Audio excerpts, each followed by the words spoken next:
Hello दोस्तों, आज देखते हैं अंग्रेज के बारे में। भारत में एंट्री करने वाला पहला अंग्रेज जॉन मिल्टन हॉक, जो 1597 ईस्वी में आता है। वो जमीन के रास्ते से यानी स्थलीय मार्ग से एक छोटी सी टुकड़ी के साथ, छोटी सी सेना के साथ, और पुर्तगाली के जहाज, जो आर्मेडा जहाज होती है पुर्तगाली और स्पेनी जहाज, उसको मार के गिरा देता है। यह जमीन के रास्ते से आता है, इधर से इंग्लैंड से आया था जॉन मिल्टन हॉक, और यह भारत में इस रास्ते से भारत में आता है। और यहाँ पर इसको लग जाता है कि जब पुर्तगाली स्पेनिश जहाज को गिरा देता है, आर्मेडा को मार के गिरा देता है, तो इसको लग जाता है कि हम भी यहाँ पे व्यापार कर सकते हैं, और ये यहाँ से हम भी मसाला ले जा सकते हैं, और यहाँ पर ले जाने के बाद यहाँ पर चिकन और मटन खा सकते हैं।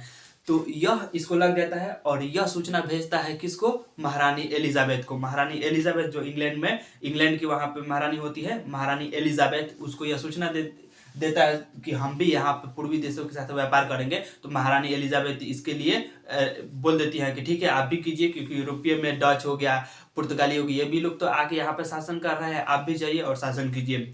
तो ये लोग अंग्रेज, ये लोग 217 लोगों की एक साझेदार होती है, एक और एक कंपनी बनती है, और ये लोग पूरा एक कंपनी बनाने के बाद उसमें एक गवर्नर होता है, ये टॉमस स्मिथ, यह एक गवर्नर होता है 217 लोगों का, और ये एक कंपनी तैयार होती है, और यह लोग चल देते हैं भारत में व्यापार करने के उद्देश्य से। तो यहाँ से इस रास्ते से आता है अंग्रेज। 1601 ईस्वी में भारत में आने से पहले ये लोग पहले इंडोनेशिया में जाता है। यह सबसे पहले बार इंडोनेशिया में जाता है 1601 ईस्वी में, और यहाँ पर लगभग 3 साल तक रुकता है अंग्रेज इंडोनेशिया में। इसके बाद 1604 ईस्वी में भारत में एंट्री करता है।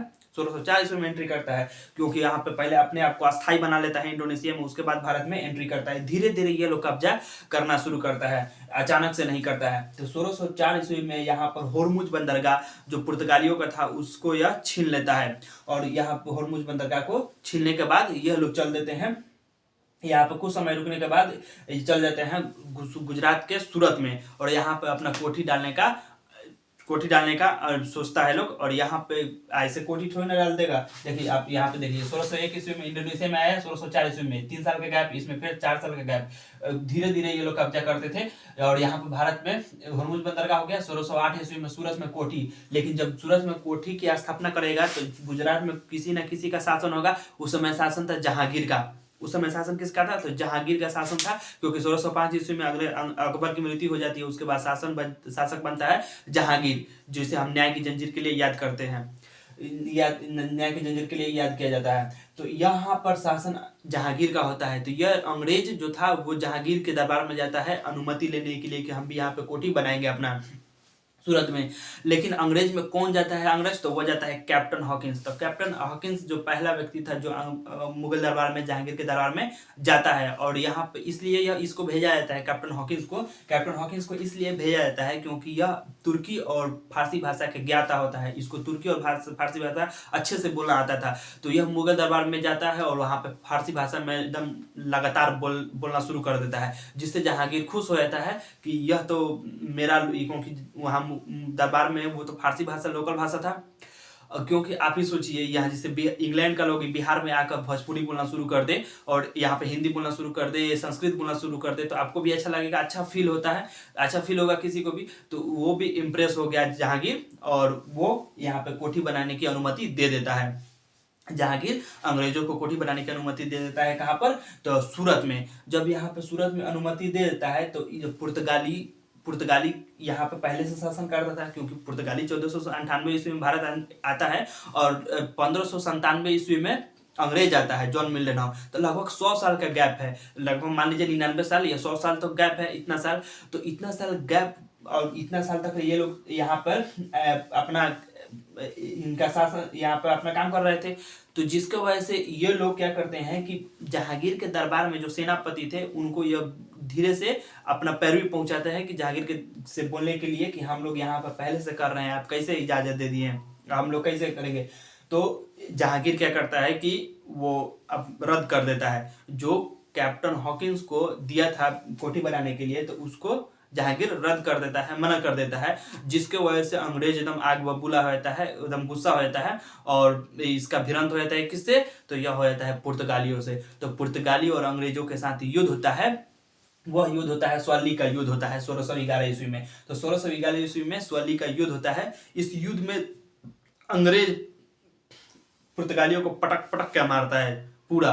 तो और उसमें अंग्रेज विजयी हो जाता है सौली के युद्ध में 1611 ईस्वी में।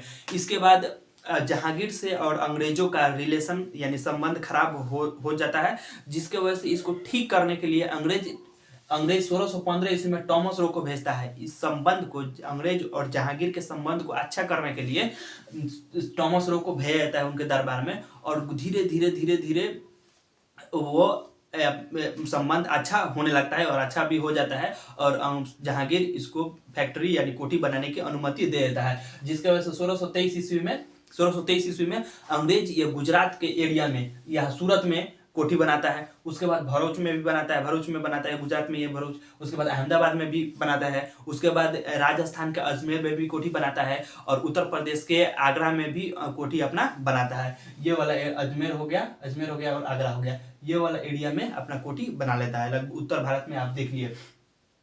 उसके बाद उत्तर भारत में बनाने के बाद ये लोग अपने चलते हैं लोग दक्षिण भारत में अपना कोठी बनाने के लिए, क्योंकि उत्तर भारत में तो हो गया था। इधर उत्तर भारत में आपको बता दें गुजरात एरिया हो गया, अजमेर हो गया और इधर आगरा हो गया। अब ये लोग आते हैं लोग मद्रास के एरिया में। 1640 ईस्वी में मद्रास में आता है लोग अंग्रेज, और यहाँ पर अपना कोठी डालता है जिसका नाम रखता है सेंट जॉर्ज फोर्ट कोठी बनाता है, और यहाँ पर 1640 ईस्वी में।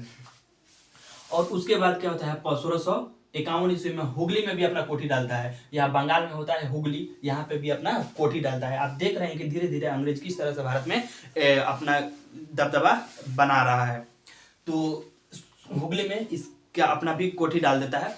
उसके बाद अगर 1661 का बात देखें तो यह पुर्तगाली होती है कैथरीन मेयो, और अंग्रेज होता है चार्ल्स देते हैं। इन दोनों का विवाह हो जाता है यानी शादी हो जाता है, और पुर्तगाली जो कैथरीन मेयो था, पुर्तगाली जानबूझकर मतलब कि कैथरीन मेयो के साथ चार्ल्स देते का विवाह हो जाता है, और पुर्तगाली अंग्रेजों को दहेज में देता है पूरा बम्बई अंग्रेजों को दहेज में दे देता है। अंग्रेजों को नहीं, चार्ल्स द्वितीय को मिलता है पूरा बम्बई।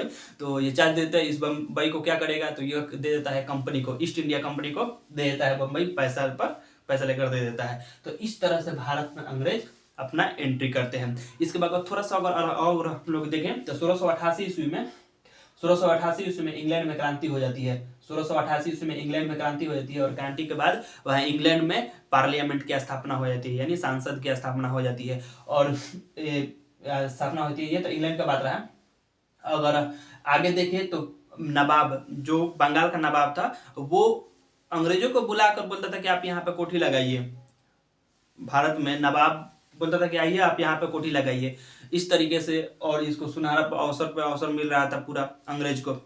इसके बाद यहाँ पर कुछ समय बाद उत्तर मुगल काल आ जाता है, और वहाँ पर शासन होता है भारत में फर्रुखसियर का, जिसे हम घृणित कैर के नाम से जानते हैं। तो फर्रुखसियर को एक बीमारी हो जाता है, रोग हो जाता है, इसको अंग्रेज ठीक कर देता है, और ठीक करने के बाद यह फर्रुखसियर बहुत ही खुश हो जाता है कि हमको बीमारी से ठीक कर दिया, तुमको जो भी व्यापार करना है भारत में आप कीजिए, जैसे भी करना है वैसे कीजिए, जहाँ भी करना है वहाँ पे कीजिए। तो अंग्रेजों को इतनी सारा छूट मिल जाती है फर्रुखसियर की तरफ से। अब अंग्रेज भी सोचने लगा कि इतना छूट तो हमें जहांगीर भी नहीं दिया था, इतना छूट तो औरंगजेब भी नहीं दिया था, इतना छूट तो बंगाल का नवाब भी नहीं दिया था, ये बहुत सारा छूट इसको मिल जाता है, जिसकी वजह से भारत में इन लोगों का दबदबा शुरू हो जाता है। भारत में यहीं से गलती हो जाता है, जहांगीर से वो इसको व्यापार के लिए अनुमति दे देता है। आप देख रहे हैं कि 1947 में भारत से गया पूरा अंग्रेज। यह था भारत में एंट्री अंग्रेजों का। ठीक है, इसके आगे हम लोग देखेंगे अगले वीडियो में। इतना ही देखने के लिए धन्यवाद।